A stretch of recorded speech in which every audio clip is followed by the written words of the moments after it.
What is going on, you guys? It is your boy Matt Talk Sports. I am back with another video, and I am back recapping a full week of the NFL slate. And this time, I am recapping Week 17 of the NFL slate. And man, what a week of football! There's a lot to talk about here. There's Christmas football, there's Saturday football, and there was Sunday football, which is most important because this is the second to last week of football, especially of the regular season. And man, what a week! A lot of eventful storylines. A lot of different storylines that you might not be accustomed to. There were teams who didn't show up. There were teams that showed hope. There were teams that showed fight. And there's a lot of teams that didn't show up at all and didn't show no hope. So, there's a lot to talk about here, especially as a Bills fan who had to witness a tough loss, but a hopeful one. But I also had to deal with a fan base who seemingly doesn't realize who they have at the helm and at quarterback. So, there's a lot to talk about here. There's a lot to get into. And I can't wait to talk about it right now and right here with the best subscribers in the world at Matt Talk Sports. So, let's get into it. If you made this far video, leave a like, comment, subscribe right now at Matt Talk Sports. Follow me everywhere at Matt Talk Sports, Instagram, TikTok, and Twitter. And let's get into it. Also, if you like film content, follow me everywhere at Matt Talks Films, Instagram, TikTok, and Twitter. And subscribe right now to my YouTube channel at Matt Talks Films. Right now, I'll see you there. I just dropped a new review talking about Mario Supreme. And hopefully you check it out at Matt Talks Films. But nonetheless, let's get into it. Matt Talks Sports. I'm here talking about football. And yes, I just mentioned there's Saturday football to talk about. But I can't talk about Saturday football without talking about what's on my mind at the forefront, which is Bills football. The Bills just played the Eagles at the 4:25 start-off time. And they lost 13-12 in Highmark, in Buffalo, and potentially one of the last meaningful games in Buffalo and in Highmark. And yeah, disappointing result. But before I saw the online presence of Bills Mafia, I was hopeful with this loss. I actually felt kind of good with this loss. I actually thought this Bills defense had its best performance of the year. Now, am I blind or ignorant? No, because I know how inconsistent and underwhelming this Eagles offense has been all year. But with that being said, this Eagles offense is coming off two very great performances on offenses, maybe even three. Saquon Barkley in the two of the past three games he played before this game had 120 plus yards rushing. He also had 3 straight games of a rushing touchdown, and he didn't do any of that today. He had like 3 yards a carry today, no touchdowns, and he had a hard time running the ball. Jalen Hurts was 0 of 8 in the second half, couldn't complete a pass, and A.J. Brown and Devontae Smith were non-existent. The only person who scored a touchdown on the Eagles' offense was Dallas Goedert. So I was really hopeful and kind of happy with how this Bills defense performed because, for one, Bills lost, but they should have won if Marvin Badgley's kick wasn't blocked. And two, this Bills offense won't perform like this ever again this year. I guarantee that. The O-line wasn't good. They allowed 4 sacks. I think it's the 4th game of the year where they allowed 4+ sacks. Josh Allen missed a 2-point conversion pass, which he completes 100 times out of 100, or 99 out of 100s, and this was his 99th time. And listen, the run game wasn't as great as it was. With the same breath, and with saying the Bills' offense wasn't as good, as much as I'm saying the Bills' offense won't perform as badly or as underwhelming as it did today, they were playing a great defense. The Eagles' defense is one of the best defenses in the NFL, particularly when Jalen Carter is there. And this was his first game back, and you can tell. Jordan Davis and Jalen Carter were great. They were disrupting this top 5 unit in the Bills' O-line. They were great today. This Eagles' defense was great. Reed Blankenship was great. Cooper DeJean was great. Quinyon Mitchell was great. They were hitting hard. They were playing great coverage on the Bills' wide receivers. And the Bills' receivers, the catches they made today, particularly Brandon Cooks and Tyrell Schaefer's, they were making great and acrobatic catches. This was a great defense, the Eagles. They were really, really, really great. So listen, the Bills' offense did underperform today. Josh Allen wasn't great today. He wasn't horrible. He wasn't horrid. He wasn't bad to me, in my opinion, but he wasn't great. In fact, I thought he was kind of good today, as contrary as that might be to the rest of the Bills Mafia fan base. I was kind of happy with this loss in some ways because it's like, hey, the Bills' defense played a complete game today. They only allowed 1 touchdown to the Eagles. And they dominated this game pretty much. They dominated this game. And the only thing that stopped this Bills defense from getting all this praise that they should be getting is the offense underperforming. I thought the play calling from Joe Brady was bad. Wide receiver screen on 3rd and 9 in the biggest part of the game. And the next play, they get bailed out by a hook and ladder play by the Bills, which was a great play, which I wish we kept in the vault until the playoffs. But really, the Bills offense let down the Bills defense today. Because Bills defense was great today. Matt Milano was great today. Greg Rousseau was great today. Joey Bosa was great today. There was a lot of great showings on defense today. Deion Walker, the rookie, was great today. Maxwell Hairston, really great today. Great tackling, too. Like, this defense was great today. Sean McDermott, Bobby Babich were calling a hell of a game today on defense. And the offense let them down today. The offense really let them down today. So let's get into what this offense did for the Buffalo Bills, because it was quite the letdown. And honestly, outside of a couple other showings this year, this Bills offense did not look the same, or it just didn't look like how we're accustomed to. So let's talk about it. Bills on offense. What did they do today? Well, Josh Allen had 260 yards passing, which isn't as bad and actually quite good, especially, like, listen, if you're going on Bills subreddit, if you're going on Bills Twitter, or you're going on other Buffalo Bills YouTube pages, they would act like Josh Allen played horrible today. I thought Josh Allen was pretty good today. With the injury he's battling, with the pressure he was dealing with, and the sacks he took, and the wide receiver core he's throwing to, he did pretty goddamn good today. Josh Allen, 23 for 35, 260 yards passing, 7.5 yards a pass, 0 touchdowns, 0 picks. James Cook can barely run the ball today. He averaged 3.7 yards a carry, pretty much 4 yards a carry, 20 carries, 74 yards. Josh Allen, 7 for 27, 2 touchdowns. He was the only 2 touchdowns we scored today. Ty Johnson, 5 for 15. And Brandon Cooks, who had 0 catches for the Buffalo Bills heading to this game, had all drops, was terrific today. Terrific. Unk still got it, is what he showed us today. He had 4 receptions, 101 yards receiving, 25.3 yards a catch. He was terrific today. Tyrell Shavers was great as well. A great catch from him today.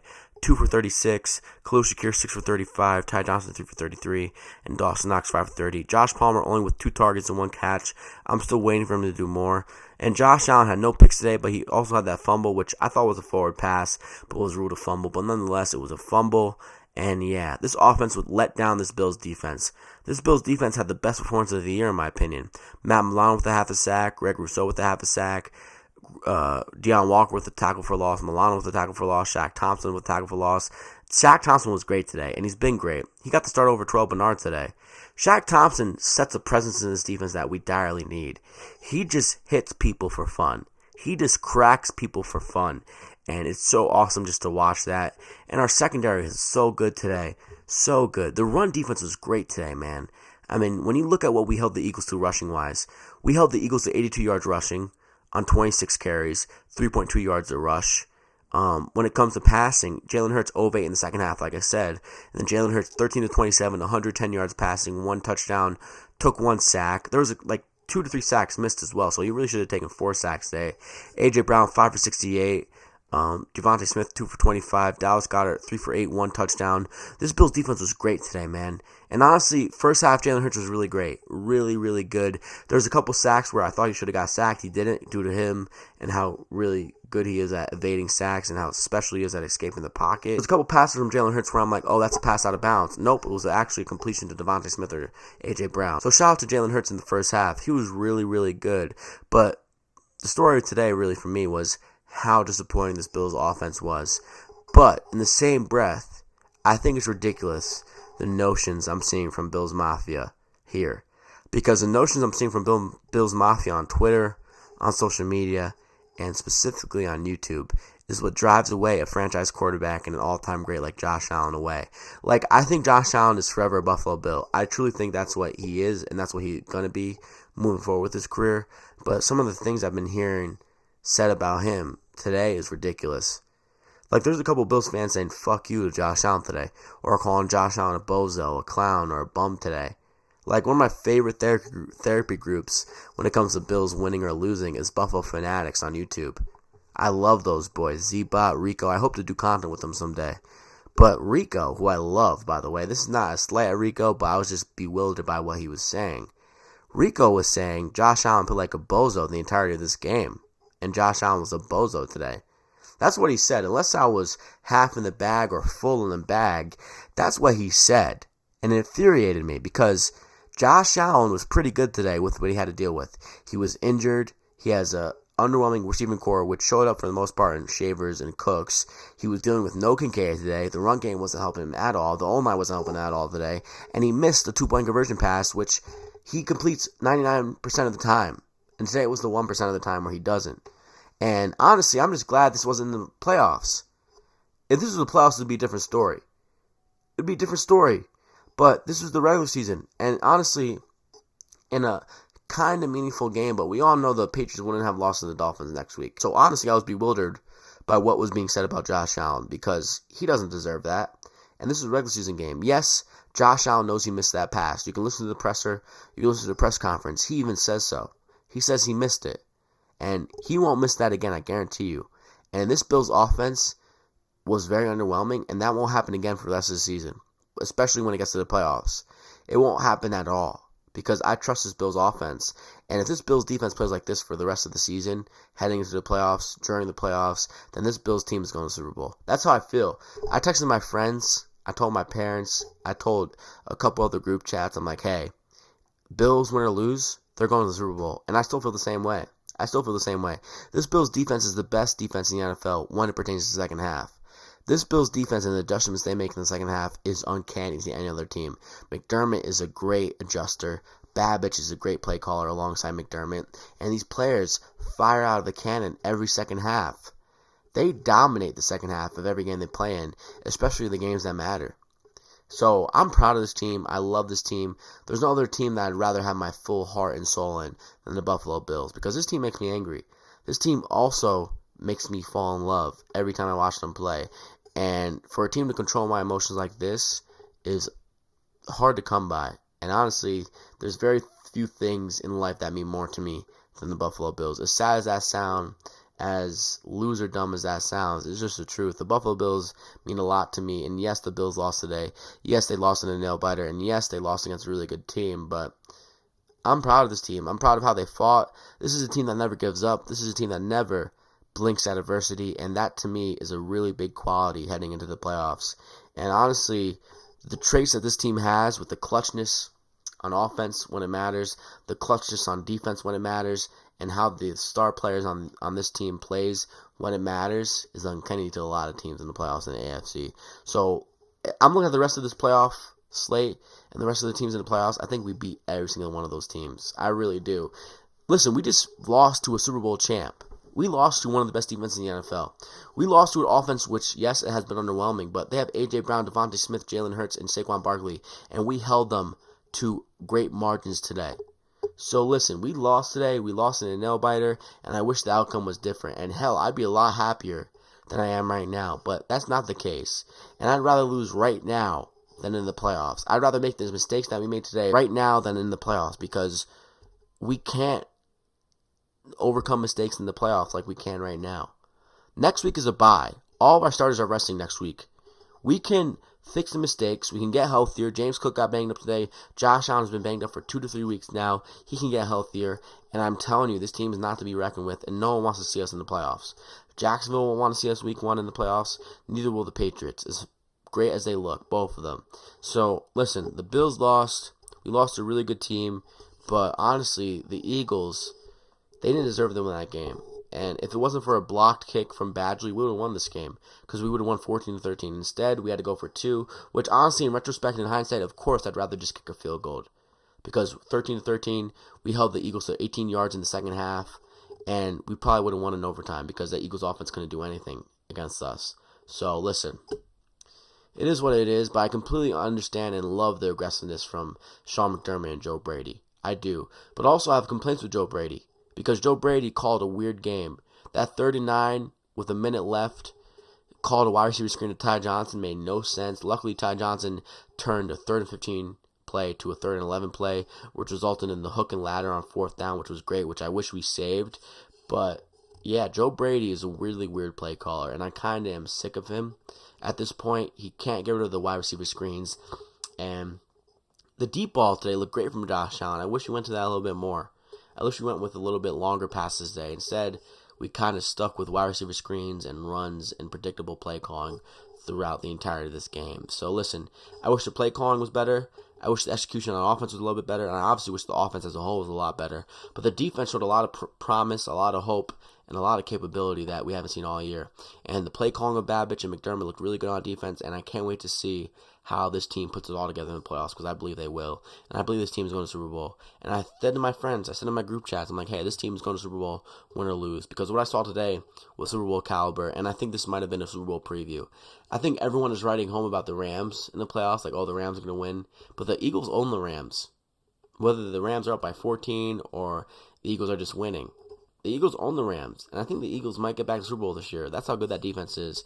And despite the offense being underwhelming and stagnant in a lot of spots this year, that offense is good enough to get all the way, in my opinion. So, and their experience as well. So I think we might see the Super Bowl in 4 or 5 weeks or so. So, hey, Bills, they lose, and I am hopeful. I am filled with promise despite what I've been seeing from Bills Mafia, and I am sick to my stomach because Bills Mafia doesn't realize what they have with Josh Allen and this team.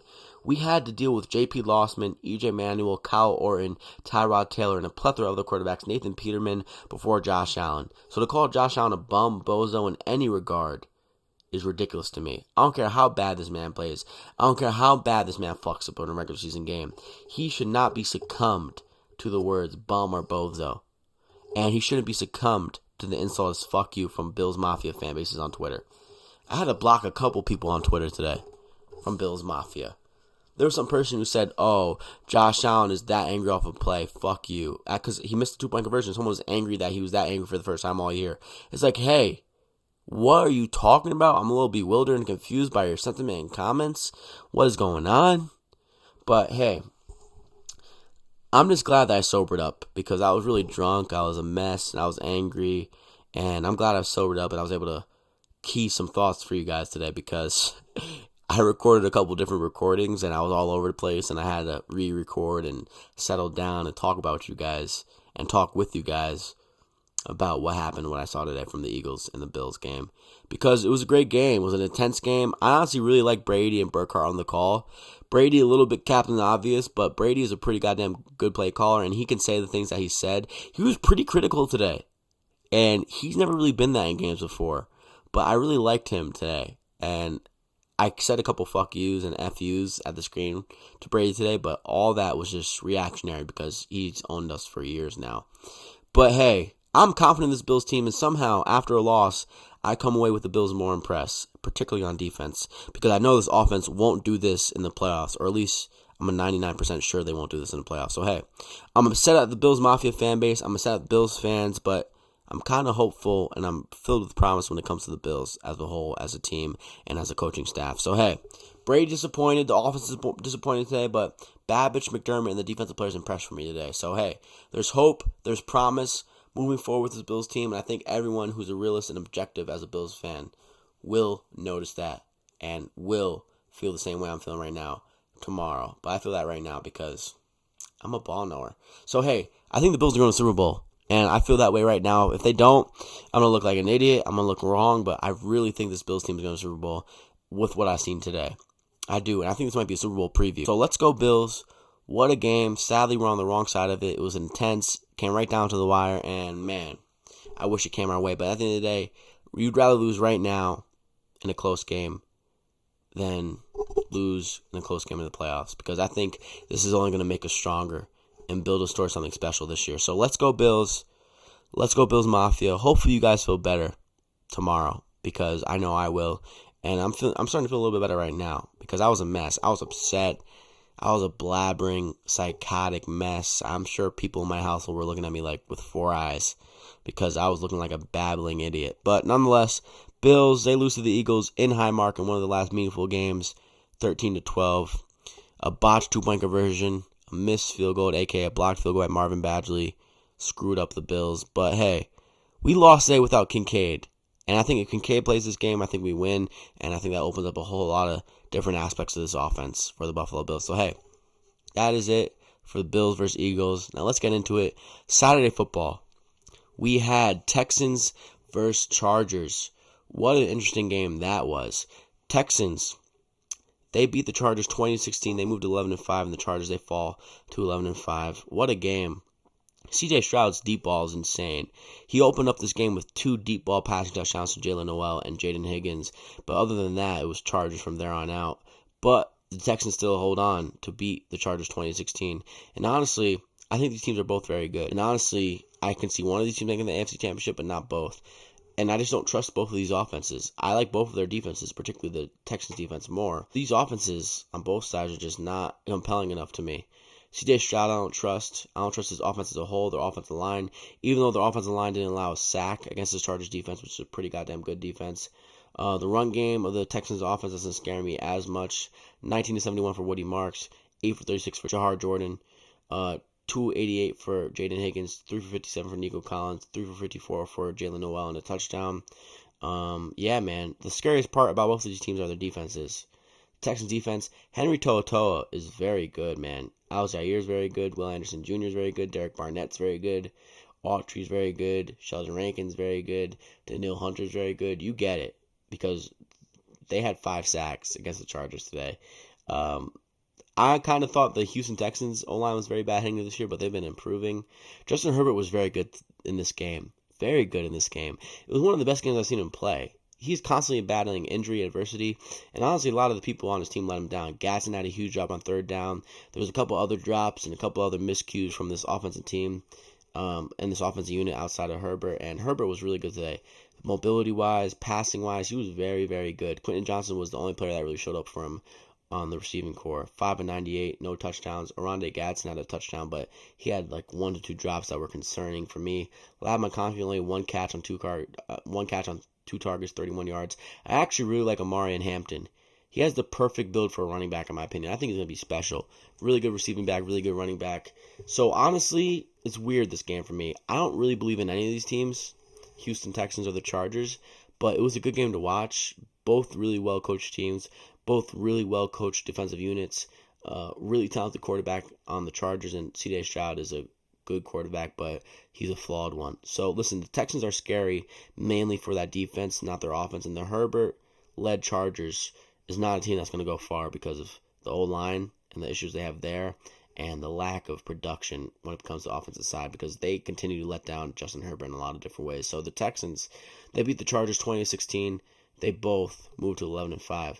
Moving on to the final game of Saturday, the Ravens beat the Packers in Green Bay in Lambeau 41-24. The Ravens, they moved to 8-8, and the Packers, they fall to 9-6-1. This is the Derrick Henry game. This was the Golden Jacket game. Derrick Henry was special today, and John Harbaugh learned a lesson.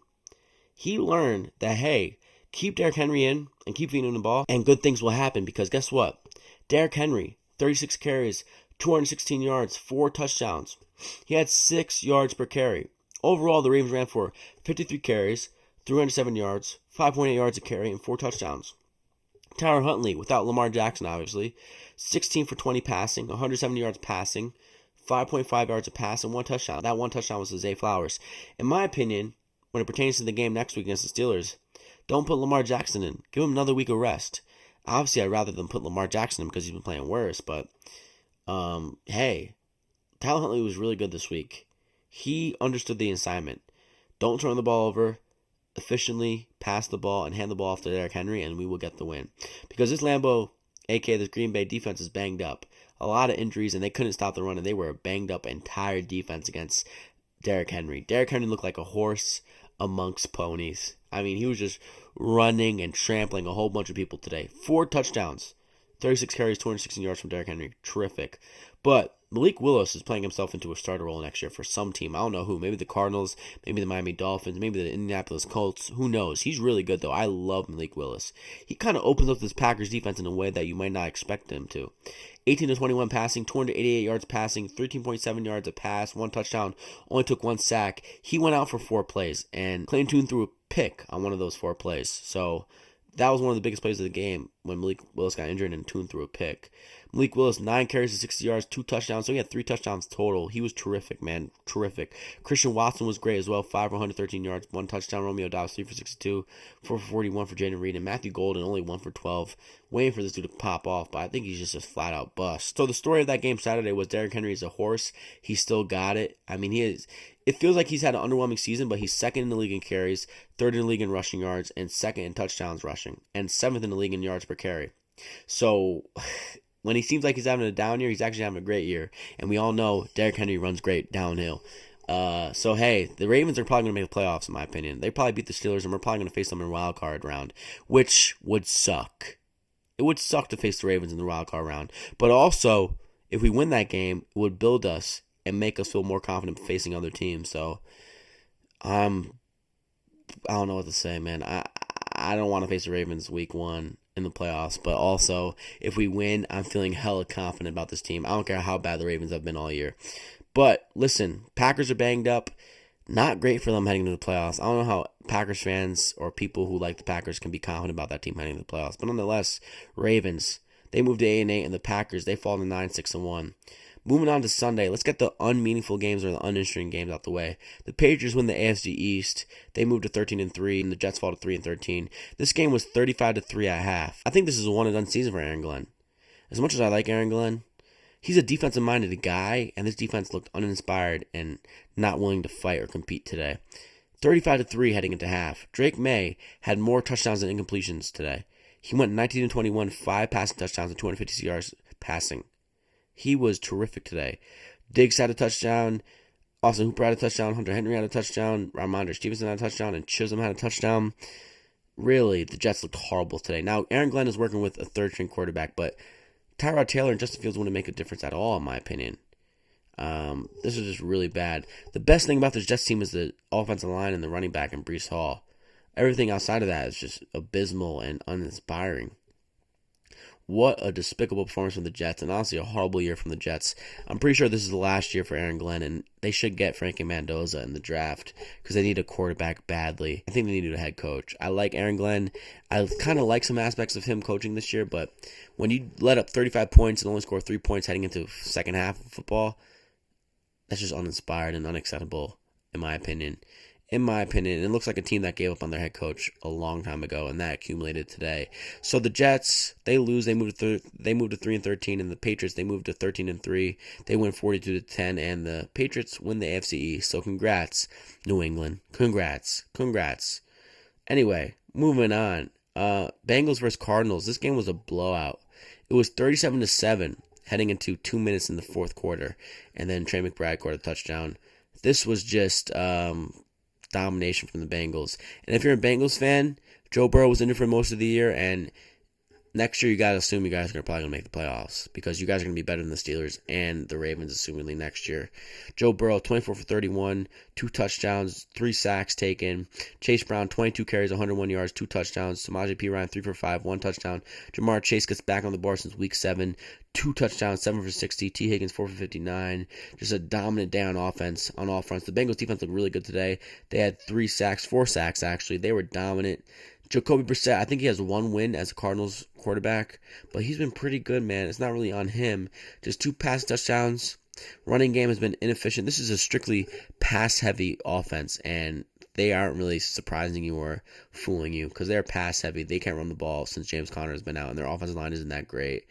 4 sacks against the Bengals defense is just no. Trey McBride broke the regular season record for receptions for a tight end. He had 10 receptions, 76 yards, 1 touchdown. And Michael Wilson, 5 for 89, 1 touchdown. Marvin Harrison Jr. only had 3 snaps today. He has got to be traded next year. He's probably going to be traded next year. That's what it feels like with him. Hopefully he's a Buffalo Bill next year, and hopefully he changes his act around. But, man, what a disappointing first 2 seasons for Marvin Harrison. Just disappointing after disappointment. So the Bengals dominated the Cardinals today. Wasn't even close. 37-7 heading into 2 minutes in the fourth quarter. So, hey, Bengals picking up some steam a little too late, a little too healthy when it's too late, but nonetheless, Bengals, they move to 6-10, and the Cardinals, they fall to 3-13.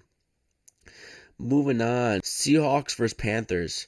Seahawks beat the Panthers 27-10, and the Seahawks pulled away. This was a really close game at first.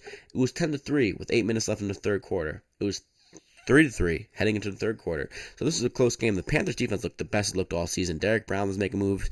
J.C. Horn was making moves. I mean, this defense looked really, really good. And then ultimately, Seahawks pulled away. It wasn't due to Sam Darnold, and honestly, it was due in spite of Sam Darnold. Sam Darnold looked like Sam Darnold for a lot of spots today. He did.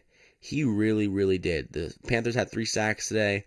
They forced a pick, forced Sam Darnold to fumble. This Panthers defense was really good today, but Sam Darnold did not look good today, and honestly, it's becoming worrisome for the Seahawks. Because the Seahawks have the best defense in the NFL, in my opinion, or at least the most consistent. They're brilliantly coached. Mike McDonald was a terrific defensive-minded coach, and they looked really good defensively today. And they looked defensively great all year. As much as I love the Texans defense, I think the Texans are the second best defense in the NFL, and I think the Seahawks are the best defense in the NFL. They continue to look great. And the Seahawks won in spite of Sam Darnold today, despite him throwing a touchdown today. Zach Charbonnet, 18 carries, 110 yards, 6.1 yards a carry, 2 touchdowns. Kenneth Walker, 15 for 51, 3.4 yards a carry, 36 carries, 163 yards rushing, 4.5 yards a carry, 2 touchdowns, both of them from Charbonnet. Nick Jigba, 9 for 72, AJ Barner with the touchdown, 3 for 43. And yeah, man, this Seahawks defense was disgusting today. DeMarcus Lawrence with the sack, Mafe with the sack. This was Julian Love with the interception. They were dominant today. And ultimately, Bryce Young looked like Bryce Young of old. 14 to 24, 54 yards passing. And honestly, I can't blame too much of that on him. It really was just how great the Seahawks defense was. Dowdle couldn't run the ball all day with Chuba Hubbard. The only person who could run the ball on the Panthers today was Bryce Young with the scramble for a touchdown. The receiving corps was non-existent for the Panthers, and the only unit that really showed up consistently or was allowed to show up was the Panthers. They showed up. They had a couple sacks today, and they dominated. They had 3 sacks today. They had a pick. They were fighting their ass off, and I think they beat the Bucs next week. As much as I want to pick the Bucs, I think the Panthers beat the Bucs next week. And the Seahawks pulled away here, and that's mainly due to their defense. And if Sam Darnold could somehow not resort back to the Sam Darnold in New Jersey, then this is a really good team that can make the Super Bowl. But I don't see him not doing that. And I think the Seahawks, despite having the best defense in the NFL, will meet its fate due to the hands of Sam Darnold at some point in the playoffs. So the Seahawks, they pull away and beat the Panthers. They move to 13-3, and the Panthers, they fall to 8-8, and they have a playoff game against the Bucs next week. So let's talk about the Bucs and what they did today. The Bucs get chance after chance to make the playoffs, and they have another chance next week because they lost today. They lost to the Dolphins 17-20. They moved to 7-9, and the Dolphins, they moved to 7-9 as well. Baker Mayfield is injured and hasn't looked good, or at least he's just bad. This guy has looked horrible for like 5 weeks now, 6 weeks now. He has just been abysmal. Today, 33 of 44, 3 for 46, 2 touchdowns, 2 picks. He also had a fumble. Just horrible. 3 turnovers today from Baker Mayfield. The Bucs going to run the ball all day. 16 for 53 overall, 3.3 yards a carry. Jalen McMillan was great today, 100 yards plus. Godwin, 100 yards plus with a touchdown. Mike Evans with a touchdown as well. The defense of the Bucs is just worrisome. Quentin Ewers, who looked horrible last week, was pretty good for what he is today. 14 to 22, 172 yards passing, 2 touchdowns, only took 2 sacks. Devon Achane, 18 to 83. Jalen Wright, 5 for 56. Overall, the Dolphins ran for 30 carries, 145 yards rushing, 4.8 yards a rush. And Dolchich and Weiss caught touchdown passes today.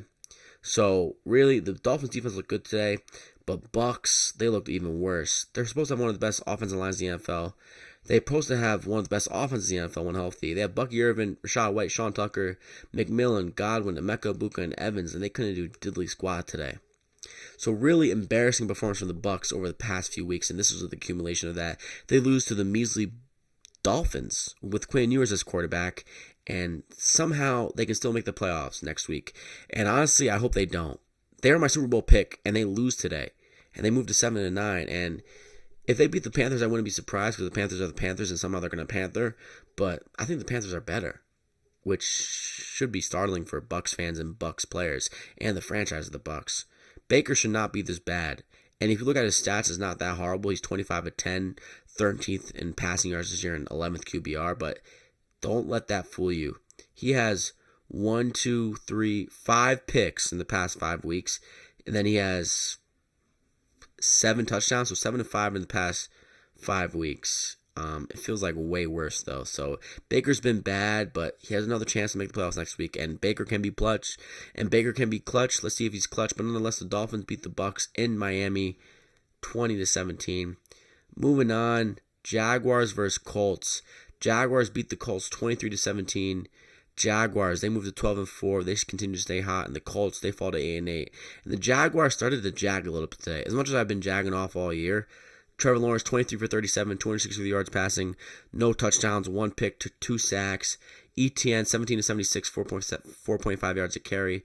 Overall, the Jags ran for 29 carries, 121 yards rushing, 2 touchdowns, and Parker Washington might make Travis Hunter just be a cornerback for the rest of his career because Parker Washington's been great and obviously and clearly Trevor Lawrence's favorite weapon.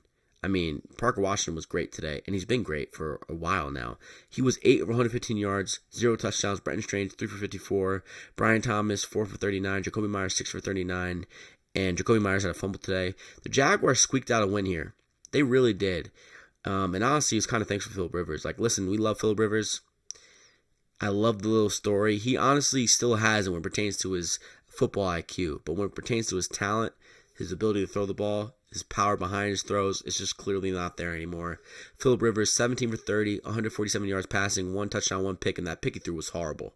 Absolutely horrible. I mean, it was telegraphed, it was slow, it was in the air for way too long, and he's the main reason why they lost. But nonetheless, Riley Leonard got in the game for 1 snap and threw a pick as well, so the Colts are just screwed.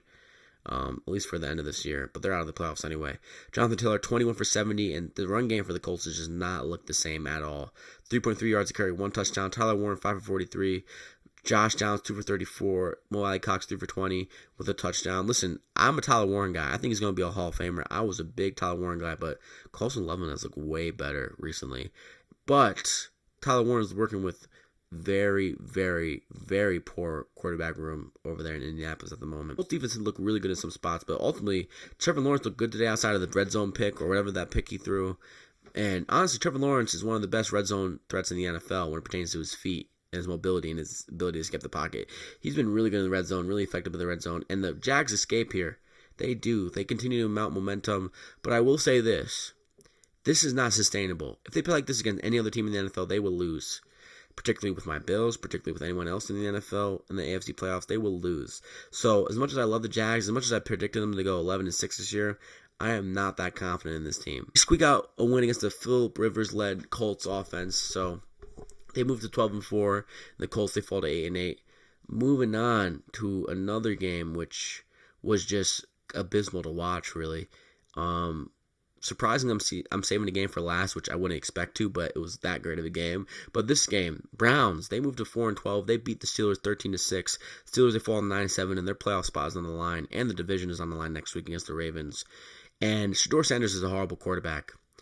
The Browns won this game in spite of Shedeur Sanders. I don't care what anyone says, and this dude at most is a backup quarterback. Not even. The 2 picks he threw today were horrible. Just horrible mistakes. There was a pick today where he threw on his back foot, which is a lob pass, which was like, even Tony Romo, who was trying to make an excuse for everything, couldn't make an excuse for that. Just a horrible, horrible pass. And even as a rookie, you don't want to see that. Shedeur Sanders, 17-23, 1 touchdown, 2 picks. They couldn't run the ball out all day, averaged 3.1 yards a carry. If it wasn't for Harold Fanning Jr.'s acrobatic catch, the only touchdown of the game, by the way, by either teams, the Browns wouldn't have won this game. And Shedeur Sanders would have been the main reason why. Shedeur Sanders was horrible. Shedeur Sanders, not good. On the season, 7 touchdowns, 10 picks. Over the past 5 games, he has 8 picks with 6 touchdown passes. 1 rushing. So 7 touchdowns and 8 picks in the past 5 games. So, hey, Shedeur Sanders is not good. As much as I want him to succeed, as much as I like Deion, as much as I like Shedeur, he's not a quarterback in the NFL. Maybe in the CFL. But Aaron Rodgers, 21 for 39, 168 yards, and you can really tell DK Metcalf was not here today. The Pittsburgh Steelers, if you eliminate the Connor Haywood run on the QB tush-push, the run didn't look that good today, but they did average 5.5 yards a carry. And you can really tell they were lacking DK Metcalf today. And DK Metcalf is probably kicking himself for multiple reasons. 1, because he had $45 million waived out of his contract due to a suspension. And 2, they lost this game, and now they're fighting for a playoff spot. This Pittsburgh Steelers team looked really bad today. And it's not really shocking because of how bad the offensive weapons they have are. Like, he was throwing to Marquez Valdes-Scantling Jr. today, Thielen, Scotty Miller. I mean, this is a horrible receiving group. So, hey, Browns win mostly due to their defense. They only had 2 sacks, but mostly due to their defense. And they won in spite of Shedeur Sanders, which needs to be said. People who act like Shedeur Sanders is a good quarterback is just not watching football. And they can't even be watching stat sheets because Shedeur Sanders has been horrible. So, let's get into the next game. The best game of the day, in my opinion, for my vote, for my money, Saints versus Titans. The Titans, they fall to 3-13, and the Saints, they move to 6-10. The Saints beat the Titans 34-26. What a game! I mean, Shuck versus Cam Ward was absolutely cinematic. Chase Young looked great today. He looked like the pick that he was. He had a strip fumble for a touchdown, which was beautiful by him. Tyler Shuck is that guy, and I think the Saints are going to be really good next year. I was a Saints guy heading into this year. I got off their wagon when Spencer Rattler started to be really bad, but Tyler Shuck has looked really good, and the Saints are winning these games due to him. I mean, they won 1, 2, 3, 4, they won 4 in a row, and honestly, they probably should have won 5. They should have won 5 of the last 6 instead of this 4 of the last 6, but this team is really good, and they fight, and they're motivated, and Kellen Moore's doing a hell of a job with how unmotivational this season could have been for him. Tyler Shuck, 22 for 27, 333 yards passing, 2 touchdowns. He was perfect today. He should have had 3 passing touchdowns today if it wasn't for Dante Pettis fumbling on one of the best touchdowns of the year. Audric Estime having a really good comeback season for the Saints. 14 carries, 94 yards, 1 touchdown, 6.7 yards a carry. Olave, really terrific year. One of the best wide receiver seasons of the year. 8 for 119 yards, 1 touchdown. Kyrie Elam, don't know how he's still on the NFL team, but he's on the Titans. Kevin Austin Jr., 4 for 52, 1 touchdown, and the only turnover of the day really came from Dante Pettis with the fumble for a touchback. So, man, the Saints team is motivated. They're humming. They're playing really well. Tyler Shuck is the best rookie of the year, and he's easily the best rookie quarterback of the NFL season. He's just been that good. I love watching Tyler Shuck play. And this defense for the Saints has been really motivated. They're vet savvy. Chase Young with that sack and a half with a fumble for a touchdown. This team is balling. Justin Reed and company, they're really balling. They're playing motivated, and that's a testament to the coaching, and that's a testament to the players, because a lot of teams would just give up with the record they had a couple weeks ago. Instead, they rattled off a 4-game win streak. Cam Ward was really good today. Now, his stat line might not tell you that, but man, he was number 1 overall pick for a reason. Cam Ward is the real deal. This is one of my favorite QB duels of the year. Cam Ward, 21 for 40, 251 yards passing, 2 touchdowns, 6.3 yards a pass. Took 4 sacks today. O-line doesn't do him any favors this year. 18 for 85 rushing for the Titans today, 5 yards a carry. Chikakama with a great touchdown on 4th and 2. 3 for 55, 1 touchdown. Alika Maynard, 4 for 37. This was a great duel to watch. I loved it. And Cam Ward had the fumble today, which was really just a great play by Chase Young. So, Tyler Shuck, Rookie of the Year, in my opinion. Unbelievable stretch he's been on. He has 8 touchdowns overall in the past 5 games and only 2 interceptions. He's been stellar, and he's the Rookie of the Year. And, man, Saints got to feel like they have their guy. Just exceptional football player. I love Tyler Shuck, and I'm starting to shuck it, and I'm starting to believe in Cam Ward. So I love both of these dudes. Hopefully we get to see this more down the line when these both... Hopefully we get to see this matchup again more down the line when these both are actually, like, full of NFL experience. But nonetheless, the Saints... They move to 6-10. They win 34-26 in Tennessee. The Tennessee Titans fall to 3-13. So that is it for the 1 o'clock slate. Moving on to the 4 o'clock slate, the only game that we didn't talk about. Giants versus Raiders. The Giants, I mean, everyone and their mothers knew what was going to happen here. The Giants are horrible, but they don't know how to lose games they're supposed to. The Giants beat the Raiders 34-10 in Las Vegas. They move to 3-13. The Raiders, they fall to 2-14. The Raiders know how to tank, and the Giants just don't know how to. Jackson Dart, 22 for 30. No passing touchdowns, but he had 2 rushing touchdowns, 9 for 48 rushing. Overall, the Giants ran for 5 yards a carry. Rondo Robinson, 11 for 113 yards receiving. And the defense for the Giants showed up today. Geno Smith was in hell, pretty much. They had 4 sacks on defense of the Giants, and Geno Smith had a pick. He actually threw 2, one to a Karake and one to another Giants defender. Just an abysmal performance from the Raiders, and honestly, that's what they've been showing all year. No Max Crosby, no Brock Bowers means no good for the Raiders. And the Giants don't know how to tank properly. And now they're probably going to have a 3rd overall pick or 4th overall pick, which might be fine because they have a quarterback they already need. So, hey, it's not the end of the world for the Giants, but you would want to have the 1st overall pick because you can get a lot of value back from trading it. So, hey, Raiders, they know how to tank. The Giants don't, and the Giants don't know how to lose games they're supposed to. But nonetheless, the Giants, they beat the Raiders 34-10. They move to 3-13, and the Raiders, they fall to 2-14. So let's start with the last game of Sunday. Bears versus 49ers. What a game. What a shootout. 49ers, they beat the Bears in Santa Clara, 42-38, and the 49ers are humming. What a shootout, and probably one of the high-scoring games of the year, if not the most high-scoring game of the year. If I had my vote, if I had an AP vote, I'd vote for Kyle Shanahan to win Coach of the Year. He is a terrific head coach, and this is one of his most impressive displays as a head coach. No Fred Warner, no Mick Bosa, all the injuries they've had all year, and they're 12-4. I'm waiting for this team to fall off, and they don't. This is unreal from the 49ers, man. The Bears, too, man. Like, they're one of the most opportunistic defenses in the NFL, and they started off with an opportunity. They had a pick six to start this game. And honestly, I'm pretty impressed with Brock Purdy for overcoming that pick six, because they scored how many touchdowns? 1, 2, 3, 4, 5, 6 touchdowns in this game. And Brock Purdy was sensational. He accounted for 5 of those. 2 rushing, 3 passing. He threw for 303 yards, only 1 pick, which was the pick six. Christian McCaffrey had the best rushing day of the season. 23 carries, 140 yards, 6.1 yards a carry. 34 carries, 200 yards rushing, 5.9 yards a carry, 3 touchdowns overall for the 49ers. Ricky Pearsall, 5 for 85. Tonjes, 7 for 60. Juwan Jennings, 2 for 42. This team was humming on all cylinders on offense. But the defense is still a major worry, because if they're facing the Rams or the Seattle Seahawks, the Rams and Seahawks can put together stops. The Bears, with how banged up they are, can't right now. But the Bears on offense look really good today for the most part. They had a chance to win this game at the goal line with 4 seconds left, and they just couldn't. Caleb Williams took no sacks today. He tried to buy enough time to try to throw a pass, but he ultimately fell short. 25 for 42, 330 yards passing, 7.9 yards a pass, 2 touchdowns. Swift, 2 touchdowns rushing today, 9 for 54, 8 for 38, Manungai. Overall, the Bears ran for 5 yards a rush. Burden with 138 yards receiving today. Colson Love, 94 receiving yards for today. I mean, Loveland has been a monster recently. Just a monster.